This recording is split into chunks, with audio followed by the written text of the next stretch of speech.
आज के क्लास में हम लोग organic chemistry, intermediate chemistry, NCERT part 2 पहला चैप्टर हेलो एल्केन तथा हेलो एरीन का डिस्कस करेंगे। यह चैप्टर बोर्ड परीक्षा के लिए बहुत ही महत्वपूर्ण है। इसमें चैप्टर में हम लोग पूरी टॉपिक देखेंगे एक एक करके, और हर एक क्लासेस में अलग अलग जो आने वाले हमारे वीडियो क्लास होंगे उसमें हम लोग टॉपिक वाइज इस लेक्चर को डिस्ट्रीब्यूट करेंगे। तो हेलो एल्केन तथा हेलो एरीन आज हम लोग केवल इसका डिफिनीशन और इसके प्रकार के बारे में स्टडी करेंगे। तो शुरू करते हैं आज की क्लास। सबसे पहले आप ये समझें कि हेलो एल्केन और हेलो एरीन का अर्थ क्या होता है। हेलो का अर्थ होता है हेलोजन, और एल्केन का जो मतलब होता है हाइड्रोकार्बन। जैसे आप लोग पिछले क्लास में पढ़े होंगे, एल्केन, एल्कीन और एल्काइन, यह जो टर्म्स होते हैं इन्हें हम हाइड्रोकार्बन कहते हैं। ये हाइड्रोकार्बन यौगिक होते हैं। उदाहरण के तौर पे जैसे मीथेन, ये हाइड्रोकार्बन है, इसका आईयूपीएसी नाम मीथेन होता है। तो हेलो एल्केन का अर्थ क्या है कि यदि हम एल्केन के, या इसको दूसरे शब्दों में कहें सैचुरेटेड हाइड्रोकार्बन में हाइड्रोजन को रिप्लेस करके यदि हम हेलोजन लगाए तो जो यौगिक बनेगा उसे हम हेलो एल्केन कहते हैं। आप लोग समझ गए होंगे। हेलो एल्केन अर्थात if hydrogen is replaced from aliphatic hydrocarbon and halogen is added in place of hydrogen, then such organic compound formed is called haloalkane। इसी तरह से आप कह सकते हैं हेलो एरीन को कैसे आप डिफाइन करेंगे। हेलो, जैसा भी मैंने बताया, हेलोजन आप लोग जानते होंगे, ग्रुप नंबर 18 का फ्लोरीन, क्लोरीन, ब्रोमीन, आयोडीन, एस्टेनिन। तो उसमें आप देखो एरीन जो जुड़ा हुआ है, एरीन का मतलब होता है, इसके कई नाम होते हैं। एरीन मतलब बेंजीन भी कह सकते हैं, और बेंजीन की जो रिंग स्ट्रक्चर होती है, इसकी एक खासियत होती है कि ये क्लोज्ड रिंग होता है, और इसमें एक स्पेशल प्रॉपर्टीज़ होती है एरोमेटिक की। तो ये जो सिस्टम है बेंजीन का, जिसको हम कह सकते हैं कि ये केवल कार्बन और हाइड्रोजन से मिलकर बना है, जिसे इसमें 6 कार्बन और 6 हाइड्रोजन होता है। तो हेलो एरीन किसे कहेंगे? यदि एरोमेटिक हाइड्रोकार्बन से एक हाइड्रोजन को रिप्लेस कर दिया जाए, उसकी जगह पर हेलोजन लगा दिया जाए, तो जो यौगिक बनेगा उसे हम हेलो एरीन कहते हैं। तो चैप्टर के नाम को आप भली भांति समझ गए होंगे, हेलो एल्केन तथा हेलो एरीन। इस चैप्टर में हम लोग दोनों की प्रॉपर्टीज़, दोनों के मेथड ऑफ प्रिपरेशन वो कैसे बनाए जाते हैं, और दोनों के जो केमिकल गुण होते हैं और इनका जो उपयोगिता है, इस चैप्टर में हम लोग अलग अलग क्लास में डिस्कस करेंगे। तो आगे आप देखो कि इसके जो बेसिकली जो कुछ यूटिलाइजेशन है बहुत ही महत्वपूर्ण है।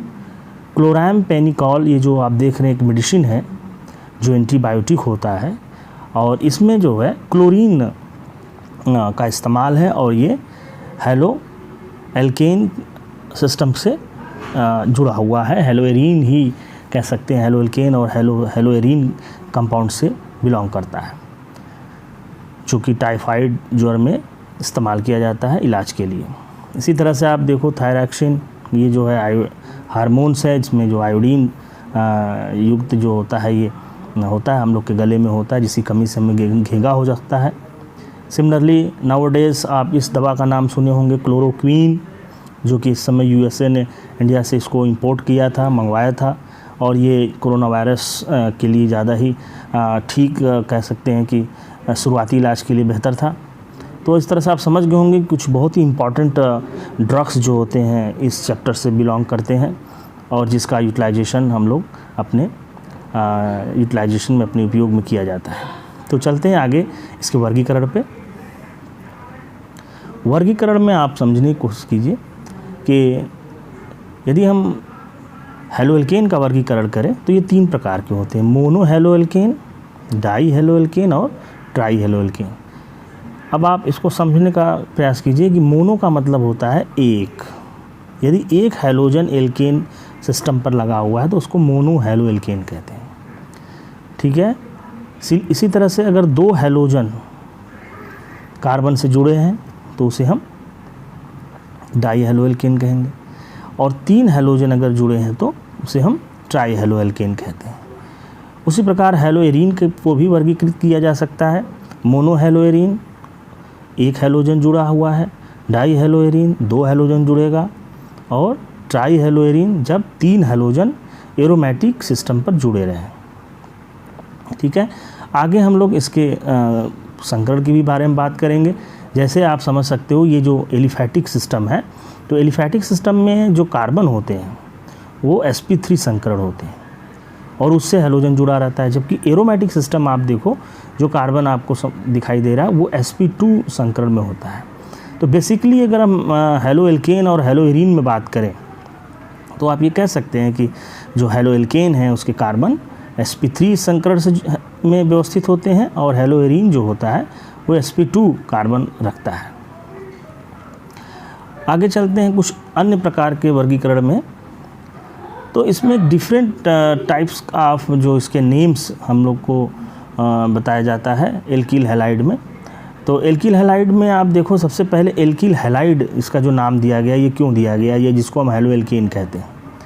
एल्किल जो वर्ड होता है ये कॉमन नेम है।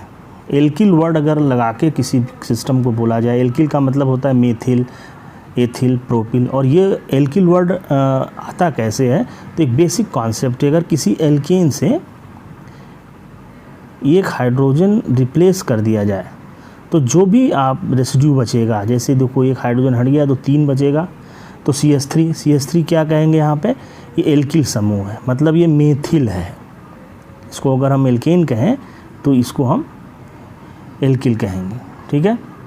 तो इस तरह से आप देखो कि एल्किल सिस्टम एक कॉमन सिस्टम है, इसमें डिफरेंट टाइप ऑफ एल्किल समूह होते हैं जो पिछले क्लास में आप लोगों ने पढ़ा होगा, और उसको भी क्लासिफाइड किया गया है क्योंकि इसमें एक कैटेगरी बन सकती है कि यदि हैलोजन ऐसे कार्बन से जुड़ा है जो एक कार्बन से जुड़ा हुआ है तो उसको हम प्राथमिक एमीन कहते हैं, और ऐसा दूसरे प्रकार का ऐसा हैलोजन जिस कार्बन से जुड़ा हुआ है वो कार्बन 2 कार्बन से जुड़ा हुआ है, एक देखो ये और एक ये, तो उसे हम सेकेंड डिग्री एल्किल हैलाइड कहते हैं।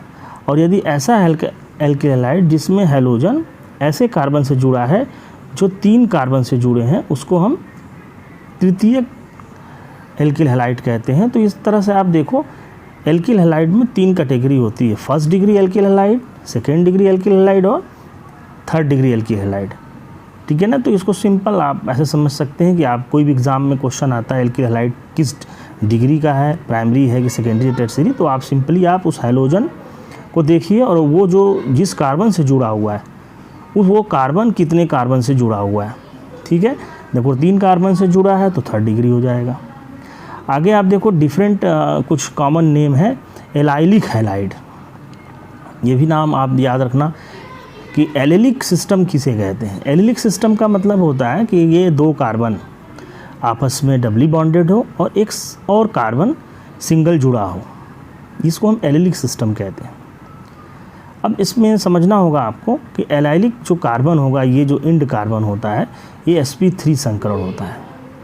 तो 3 कार्बन की चेन होगी एलाइलिक में, जिसमें एक डबल बॉन्ड पहले पे और फिर सिंगल बॉन्ड, और इसमें इंड कार्बन जो होगा वो सिंगल बॉन्ड है, वो sp3 संकरण में है, और ये दोनों कार्बन जो होंगे, कार्बन ये और ये दोनों sp2 संकरण होंगे, ठीक है ना।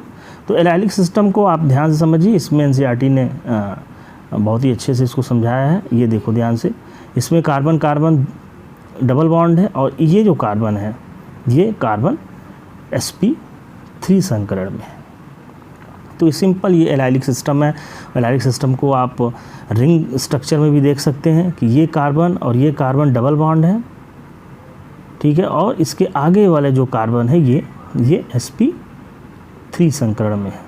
तो इसमें आप देखो एक रिंग स्ट्रक्चर में एक मॉइटी भी आपको दिखाई दे रही है, एक हिस्सा दिखाई देगा जिसको हम एलाइलिक सिस्टम कहते हैं, तो आप लोग समझ गए होंगे कि एलाइलिक सिस्टम में 3 कार्बन, उसमें हैलोजन आप लास्ट में जोड़ो और स्टार्ट के जो कार्बन होंगे, मीन्स इस कार्बन को हम अल्फ़ा कहते हैं, जहाँ अगर हैलोजन को जुड़ा जाता है उसको अल्फ़ा कहते हैं, और बीटा और गामा जो हाइड्रोजन होगा वो डबली बॉन्डेड होता है, और ये कहीं भी हो सकता है, चाहे वो आप ओपन स्ट्रक्चर में पढ़ सकते हो ये, और या तो क्लोज स्ट्रक्चर में पढ़ सकते हो। नेक्स्ट आप देखो बेंजाइलिक हैलाइड। बेंजाइलिक सिस्टम आपको समझना होगा। सबसे पहले बेंजाइलिक सिस्टम में एक बेंजीन रिंग होगा और उस पर एक कार्बन होता है, यही बेंजाइलिक सिस्टम है। अब ये कार्बन जो बॉन्ड बनाएगा वो हैलोजन के साथ जुड़ सकता है, तो इस सिस्टम को हम बेंजाइलिक सिस्टम कहते हैं, और ये बेंजाइल हैलाइड हो जाता है।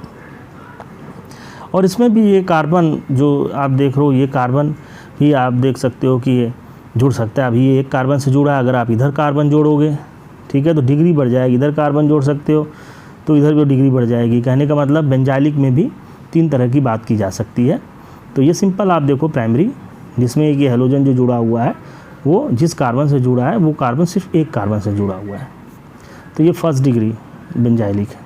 उसी तरह से ये सिस्टम आप देखो एनसीईआरटी ने बनाया है कि इसमें आप बात कर सकते हो कि ये सेकंड डिग्री बेंजाइलिक हैलाइड हो सकता है, थर्ड डिग्री हैलाइड हो सकता है। वो डिपेंड करता है कि R डैश और R जो डबल डैश है उसमें आप कार्बन की संख्या क्या रखते हो, ठीक है ना। तो बेंजाइलिक हैलाइड अच्छे से आप लर्न कर लीजिए। और दोनों ही केस में इसमें आपको समझना होगा कि बेंजाइलिक सिस्टम जो होता है वो sp3 है, कार्बन होता है, और एलाइलिक सिस्टम का भी sp3 कार्बन से हैलोजन जुड़े रहते हैं। अब आते हैं हम लोग नेक्स्ट जो क्लासिफिकेशन है, common classification, vinylic halide. Vinylic system बहुत ही सिंपल होता है। इसमें आप सिंपल समझिए कि या तो ऐसे समझ सकते हैं कि CH2 डबल बॉन्ड CH, ये विनाइल सिस्टम में विनाइल समूह कहते हैं, या इसको आप ऐसे समझ सकते हैं कि 2 कार्बन अगर आपस में डबली बॉन्डेड से जुड़ा है तो ये इसमें कोई भी अगर आप यहाँ हैलोजन जोड़ देते हैं तो ये विनाइलिक सिस्टम कहलाता है। मतलब क्या है कि हैलोजन जिस कार्बन से जुड़ा हो वो sp2 संकरण में हो, ठीक है, लेकिन वो कार्बन ओपन होना चाहिए, मीन्स ये ओपन चेन होना चाहिए। आप देखो नेक्स्ट इसमें एग्जांपल के साथ, ये सिंपल एग्जांपल है, कार्बन कार्बन डबल बॉन्ड आपको दिख रहा होगा और इसमें एक हैलोजन जुड़ा हुआ है, तो ये विनाइलिक सिस्टम कहलाता है। सिमिलरली ये रिंग सिस्टम में देखो, यहाँ पे कार्बन कार्बन डबल बॉन्ड है और डबल बॉन्ड वाले कार्बन से हैलोजन जुड़ा हुआ है, तो ये भी विनाइलिक हैलाइड कहलाता है। और इसी तरह से आप देखो लास्ट में एरिल हैलाइड, और ये सिंपल जिसको वर्ड है एरिल या फेनिल, और ये इसका फार्मूला हुई होता है C6H5, मतलब बेंजीन से एक हाइड्रोजन आप निकालोगे तो एरिल कहलाएगा। तो किसी भी बेंजीन वाले सिस्टम में अगर आप हैलोजन जोड़ देते हो हाइड्रोजन हटा के, तो उसको हम एरिल हैलाइड कहते हैं। और एरिल हैलाइड में जो हैलोजन होता है वो sp2 कार्बन से जुड़ता है, क्योंकि हमको पता है कि बेंजीन के सभी कार्बन sp2 संकरण में होते हैं, ठीक है। तो आज की क्लास में हम लोगों ने सभी क्लासिफिकेशन हैलो एल्केन और हैलो एरीन के देखा है।